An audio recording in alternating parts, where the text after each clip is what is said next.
দূর এমন টাইমে আবার কে ফোন দিল? হ্যালো। হ্যালো দোস্ত, কই তুই? আজকে কিন্তু তোর আমাকে লগে বাইরে অনেক লাগবে। তুই সবসময় খালি তোর জামাইয়ের সাথে ঘুরোস।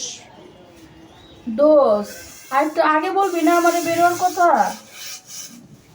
তোর ভাইয়া তো মাত্রই আমাকে আর ওই যে আইজাকে নিয়ে এই শেফ টেবিল আসছে।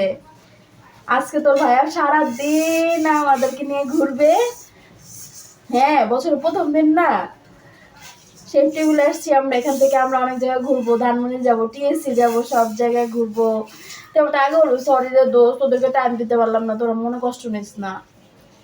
তোর ভাই আবার আমাকে ছাড়া এই দিন আবার ঘুরতেই পারে না, জানিসই তো বছরের প্রথম দিন। মন খারাপ করিস না, অন্য একদিন তোদের সাথে যাবো। হ্যাঁ, দেখ, ভাল লাগে না সবসময় খালি জামাইয়ের সাথে ঘুরোস। দোস্ত রাখি। এই, আমি ওইটা খাবো, ওইটা নাও, 3 নাম্বার এটা নাও।